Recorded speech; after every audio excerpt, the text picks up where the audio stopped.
I am going to talk about analyzing two variable data, the least squares regression line, correlation, the coefficient of determination, residual plot, and scatter plot.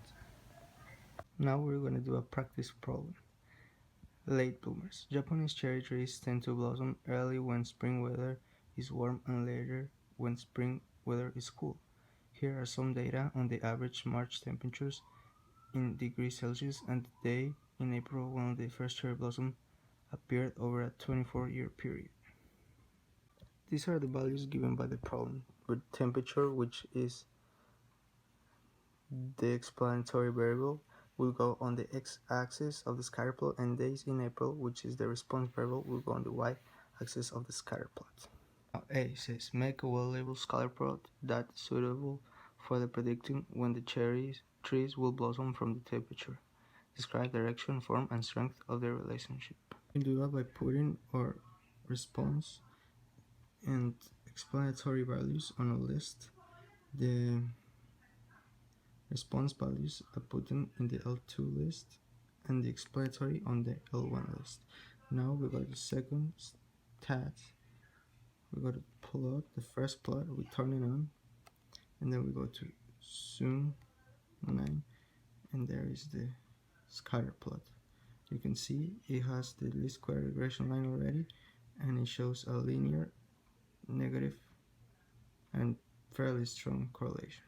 The direction of the scatter plot is negative, has a negative association. As you can see, the values are going down as the x increases. The form is pretty linear, and the strength is fairly strong. We can see that the strength is fairly strong because the R equals negative 0.8510743476. 8 is pretty close to 1 and it's in a negative direction, so it's a negative, fairly strong correlation.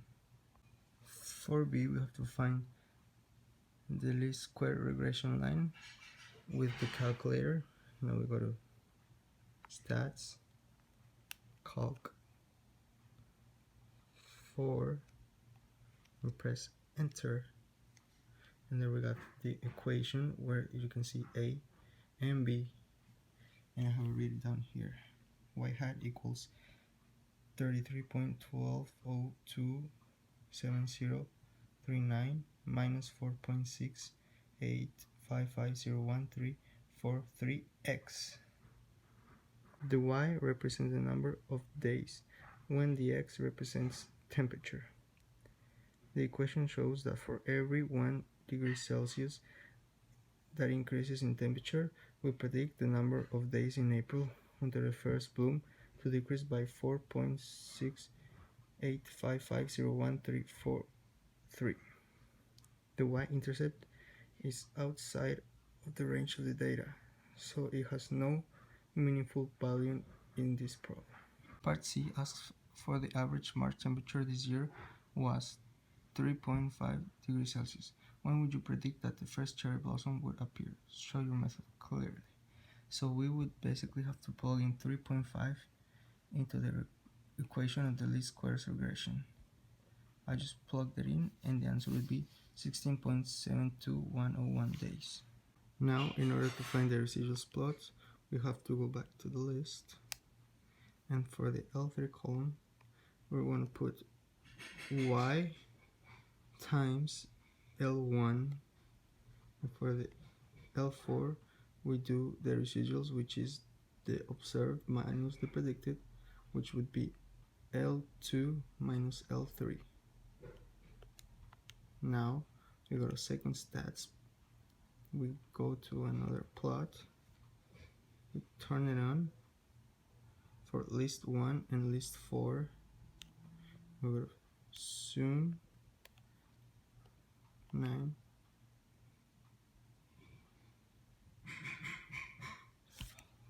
in order to make a residual plot, we go to the list 3 and we put our y times the list 1, And for a list 4, we put the residuals, which is L2 minus L1. Go to second stats plot, and go to the second plot, and we have to turn it on with the first list and the fourth list, because it's the x variables and the residuals variables. Now it's on. We go to zoom 9, and then we can see the residuals plot. There is no order in the points. They're all just clustered in no order. We can see that there is no order with the points, and they show no form. So a line would be a good representation of these residuals.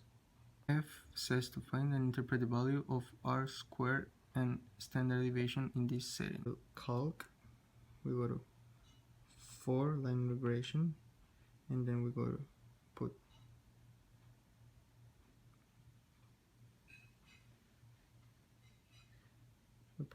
the list, and then we go to calc, we go to 4 where it says line regression, and then we put the list 1. To find that, we go to calc, and then we go to 2 variables. I put enter for list 1 and list 2, and we get the standard deviation. Find that, we go to calc, and we press 4 for line regression, and then we press enter for list 1 and list 2, and we get r squared, which is the coefficient of determination 0.7243275,451. To find the standard deviation, we need to find the sum of the residuals squared. To find the standard deviation, we need to find the sum of the squared residuals.